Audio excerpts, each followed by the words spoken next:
NewGenGamers.com.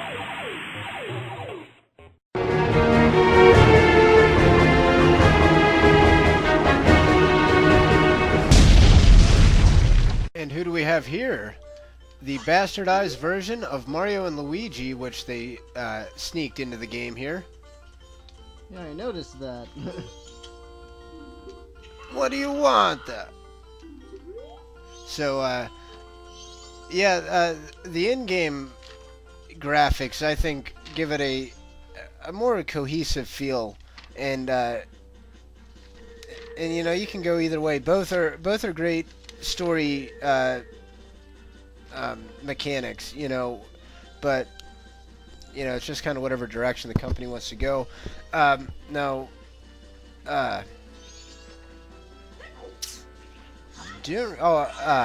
This game was directed by Eiji Aonuma, who was Shigeru Miyamoto's, I guess, underling, and you know, was raised up under Miyamoto at EAD, Nintendo's main internal development house, and for this title, he was given the role of director, and Shigeru Miyamoto kind of passed it on to Aonuma, and he's still directing the series up to Phantom Hourglass. Yeah, he did everything past this game has been Aonuma.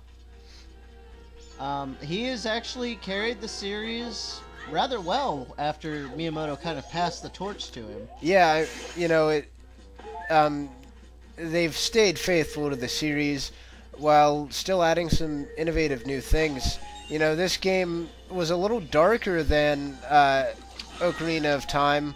It always seemed kind of dreary. I think with the impending doom coming upon you, it always just seemed like... Wait, impending space doom? You know it. Oh, Is no. there any other kind of doom, really? Not you, Nintendo! Yes, Nintendo broke out the classic aesthetic of impending space doom. Oh. You know, hey, if you need a story, it always works. Yeah, but that's you know, true. they did something creative with it. Yeah, they did. Don't ever think the that little monkey is like charging at you. Oh, pull out your ocarina real quick. Right A down, right A down.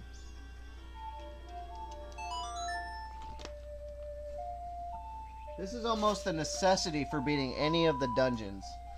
I think that giving old Ganon a break That was just the Song of Time. We didn't really need that. was probably a good call. I mean, he's got to be getting a little bruised at this point. Don't get me wrong, he makes a great villain, but every once in a while we need a little change. Right. I read the other one wrong. It was actually backwards. It's down A right.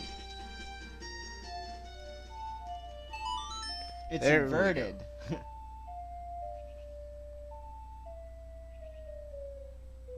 Now what this does is actually slows down the current flow of the time.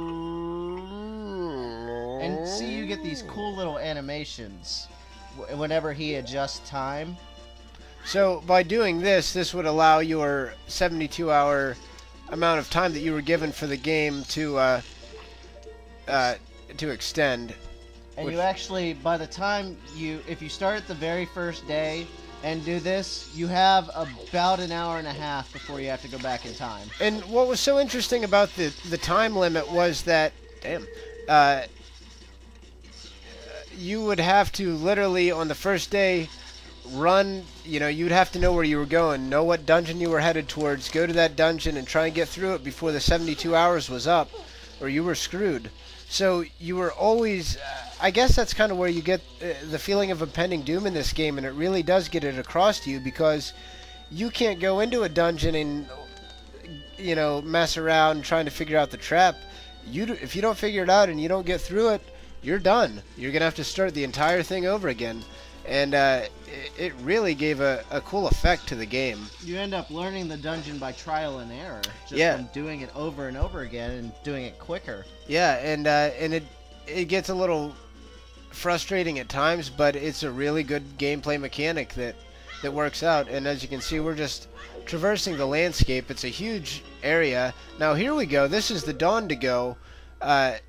He was originally they were going to be in Ocarina of Time, and were they? I don't think they were. Do you guys remember? I don't believe they were in Ocarina of Time. Now, what's interesting is in the original set of screenshots for Ocarina of Time that Nintendo released, they showed the Dondigos as being in Ocarina of Time. So apparently they had been working on it, and they just decided to take it out at the very last minute. Yeah, they. Well, this was probably a year and a half before it finally hit retail. So when those screenshots were released, but so you see here some of the designs that they had didn't make it into Ocarina of Time, but did make it into Majora's Mask, and he is of course a throwback to the classic enemy from the original Legend of Zelda, who, if you remember, you would have to throw bombs into his mouth to defeat him. Because he didn't like smoke. The Dongo dislikes smoke. Yes, in one of the poorly translated dungeons in the original game. That was your hint. The hints weren't very helpful. There we go. The tail. That's what I got to do to him. Oh. Oh. Dang. Sorry, Link. All right. Well, unfortunately, for the N64, that's kind of how it ended.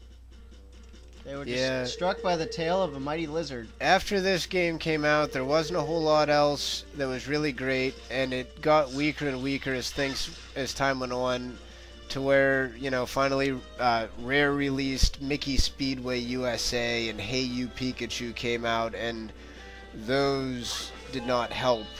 And when, again, we talk about you're only releasing one game a month, and that's the game, and you're trying to appeal to a hardcore gamer audience, it doesn't hold up. Well, I think the final thing for Rare was Conker's Bad Fur Day, when they finally snapped. Yeah, I think Rare was under a lot of pressure from Nintendo due to the fact that they were their bread and butter at the time and had a huge expectation, and of course had to stay within Nintendo's realm. Nintendo told them what to do because they owned, I believe, a 25% share of Rare. Yeah. And so they had the control, and eventually Rare, I think, got jacked. And we don't have Conker here to look at, but with that game, originally it was supposed to be another cutesy Nintendo platformer, basically Banjo-Kazooie, just with a squirrel. With a squirrel. And somewhere along the lines, Rare decided to say, we're going to do what we want, and we're going to make a game the way we want to make it. And that's what Conker's Bad Fur Day was, and it ended up being one of the raunchiest games ever released. One of the raunchiest games, but also it was a fabulous game. Now here we go. Here's another enemy from the original Zelda. These are...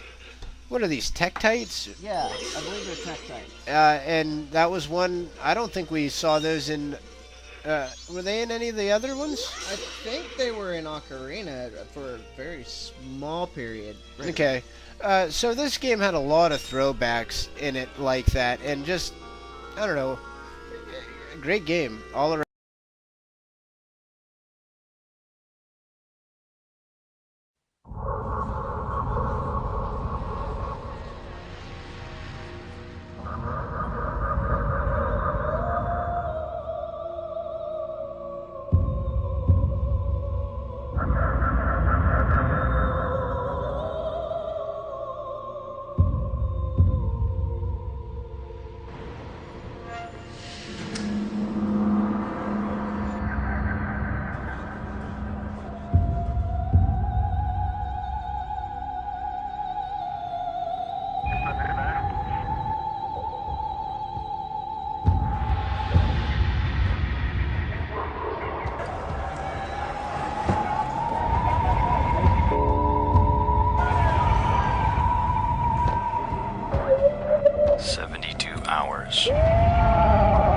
One home.